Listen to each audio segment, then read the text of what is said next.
Hi, this is Martin Drummond with Progressive News. It is Thursday, March 28th, and I have this kind of running argument with one of my friends. I'll just read this out loud. So I'm doing a segment on our argument over whether or not the Syrian civil war will ever end, with Bashir reasserting himself, and whether or not that's a good thing. If I remember right, where we left off, you pretty much thought he would beat the rebels, and that was probably the best outcome, I guess, in terms of peace in Syria. And I think what you said was you were suspicious of anyone who was too cozy with the U.S. and its allies, which I agree with. My contention is, however, that there will be no peace until there is some kind of representational government installed either by Russia or the U.S. and its allies, or both, but that the war would continue until the 22 million Sunnis either win or are appeased. And you would think, right, this map shows that Syrian government has retaken all this red area. Turkey has this area, and what's left of the, quote, rebels would be in there, safe in there. Well, not exactly safe. Every day, Syria is killing a bunch of them. In fact, if you read this, 4 civilians, including a woman, were wounded in some shelling, and also Syrian defense, civil defense. The death toll in the bombing of the village of Kafria in rural Idlib last Friday rises to 16. So Bashir, despite the ceasefire, is shelling. Russian Air Force is bombing every day. That's their side. They're doing that. What I contend with is that the rebels will never back down, that ISIS will never back down, IS, or Islamic State in Syria, ISIS, but IS is, and even though they've killed all of IS's leaders, look at this, look right here, these are all, well, there was an attack,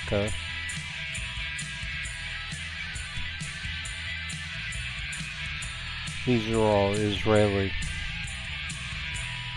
attacks.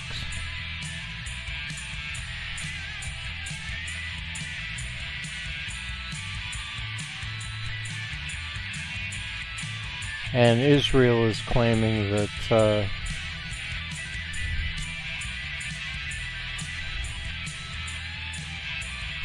they were striking Iranian missiles in Syria. But my contention is, and I didn't look at these before I went to them, so obviously I won't be using them as an example, but these are all examples. So like a guy blown up in his car,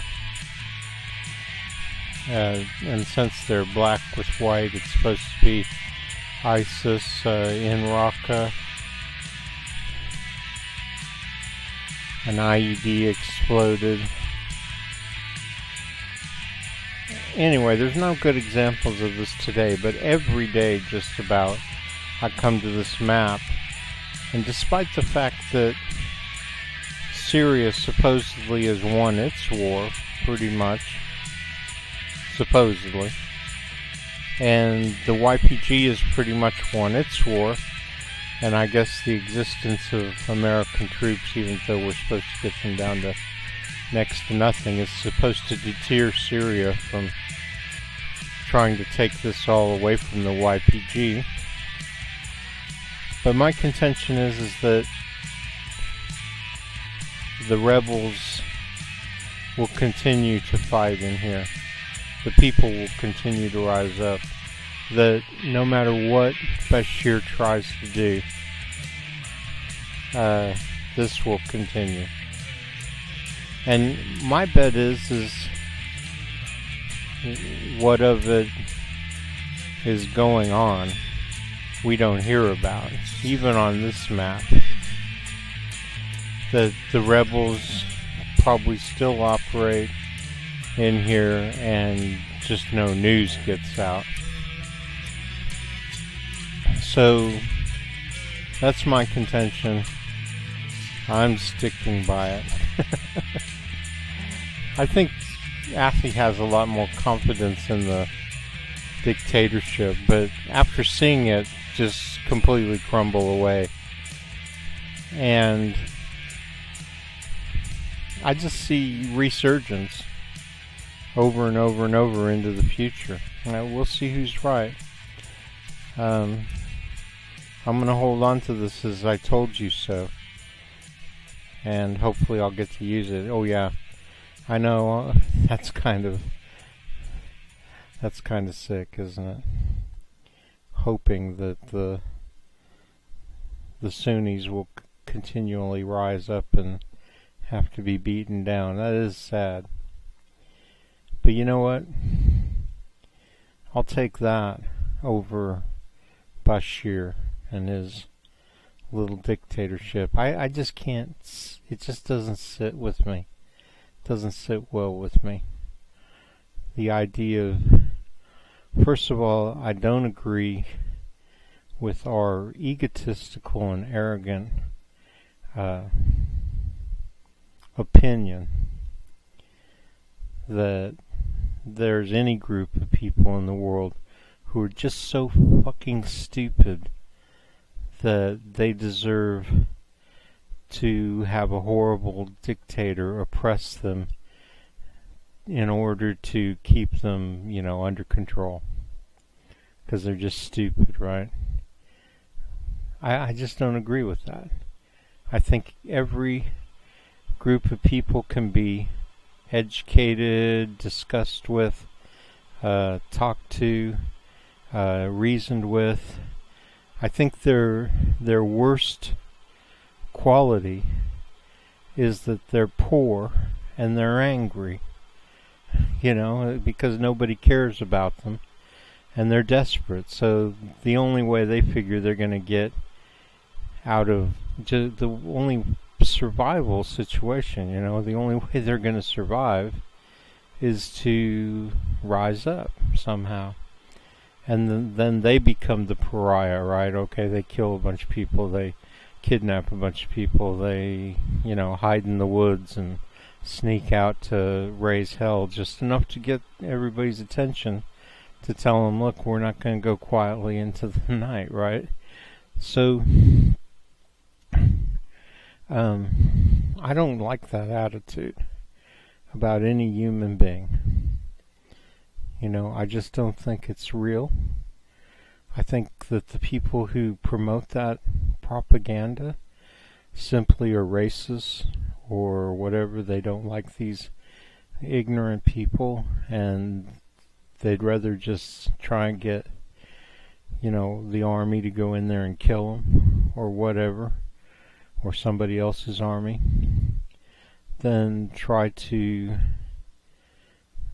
take care of them properly. I mean, those are the only two solutions, right?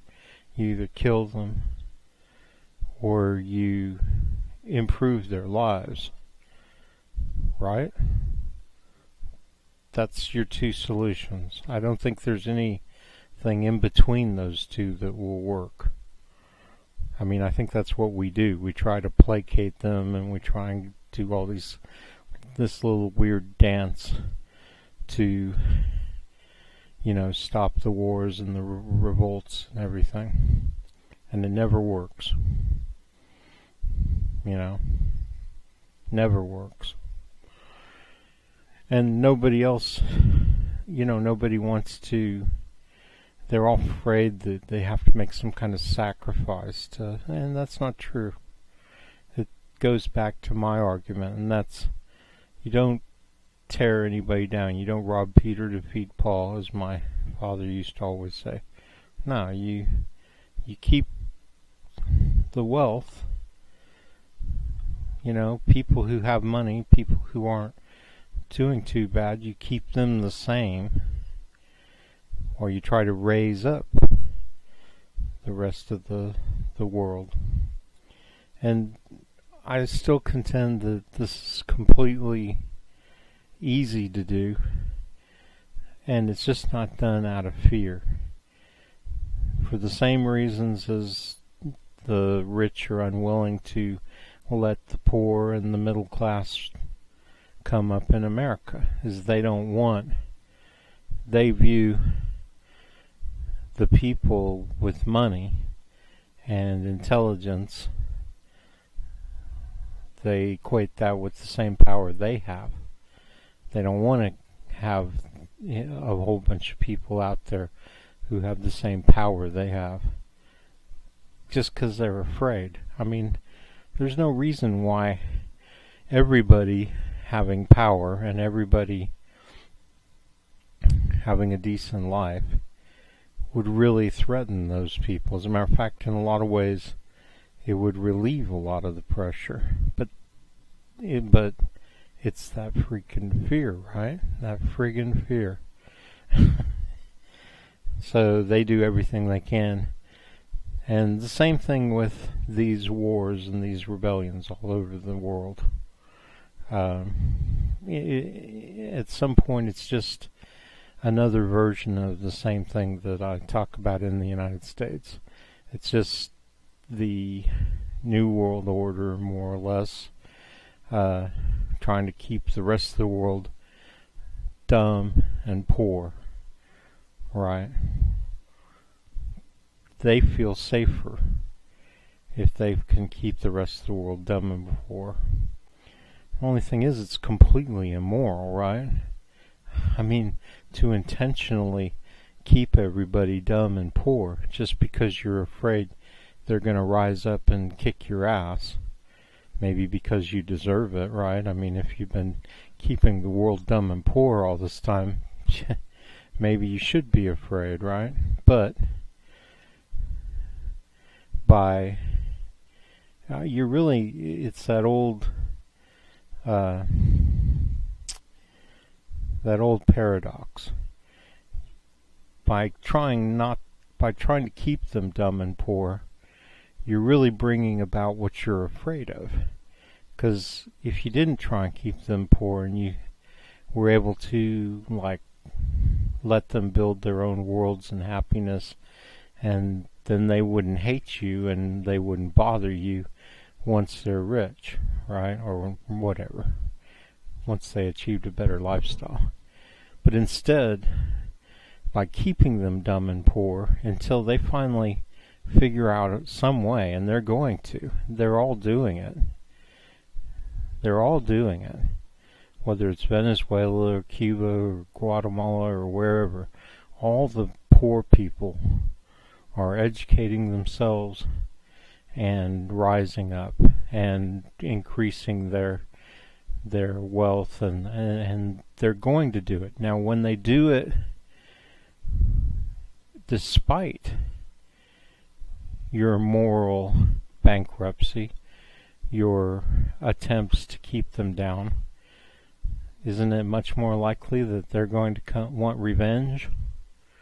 Right? I mean, if you somehow said, okay, look, we were wrong, we've been doing this the wrong way, and we're changing, and we're going to, at the very least, step out of your way, don't you think that they would be much less likely to come back on you?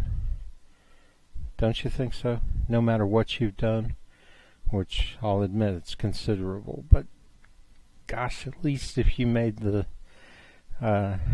compromise and stepped out of the way, they would be far less likely to want revenge. And if you were to actually help them build their wealth, because you have a lot of resources, and you aren't going to have to relinquish. You don't have to, if we end up in a civil war and we kick your ass, then you're going to lose everything.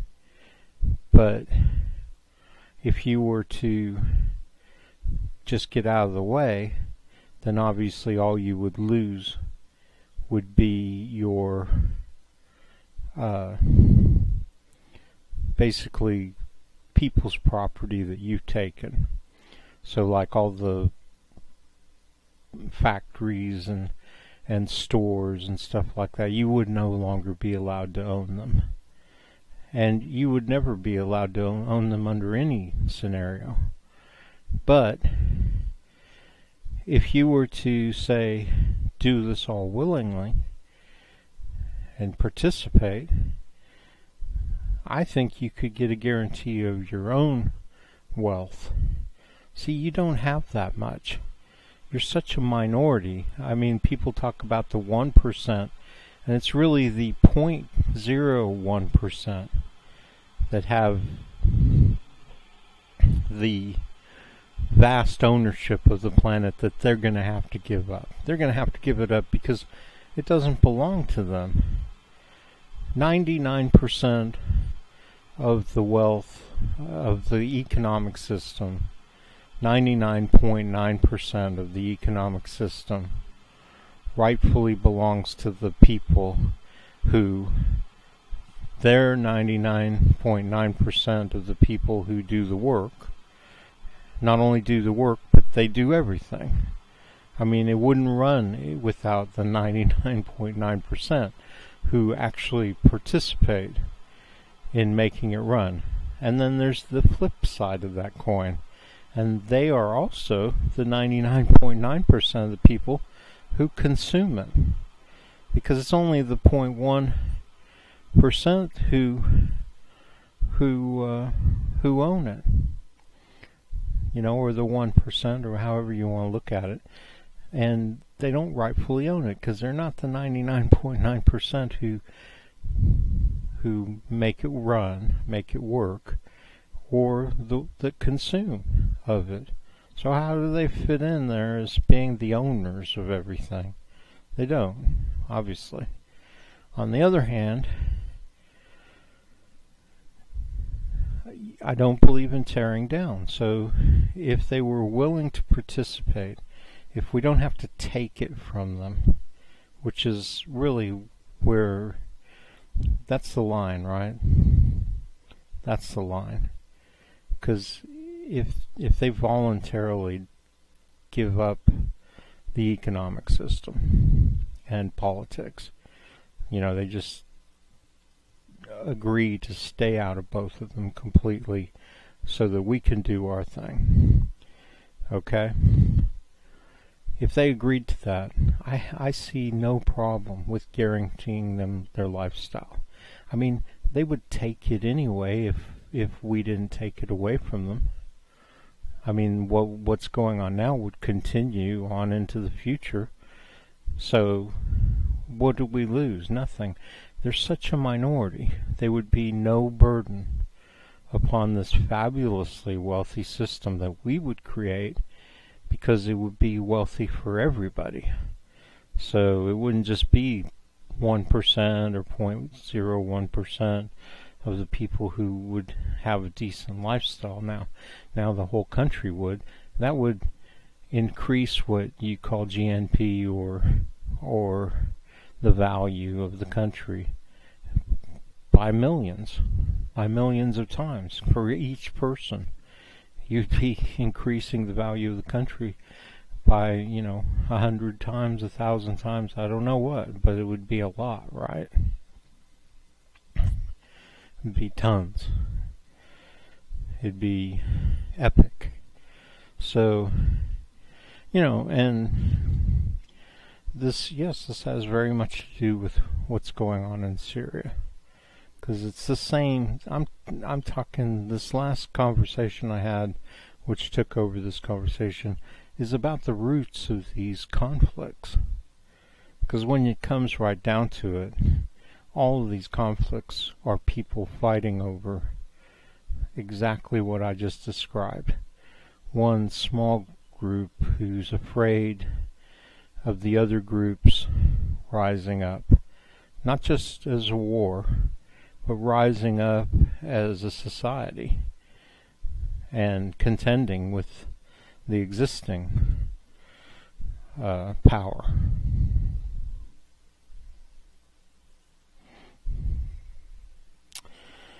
I hope I'm not being too wordy. I know what I say makes sense and is really important, but I don't want to go over anybody's head. I hope I haven't gone over anybody's head, because I really want everybody to understand this. I think it's really important, and I get that feeling when I know something's important, and I'm always right when I get that feeling. Always. And I know I'm right here, is that people have to understand this thing I'm saying right here. I keep on repeating it. Almost half of the segments that I do, I probably go there, right? Because we have to go there. And we have to go there in real life eventually, sooner or later.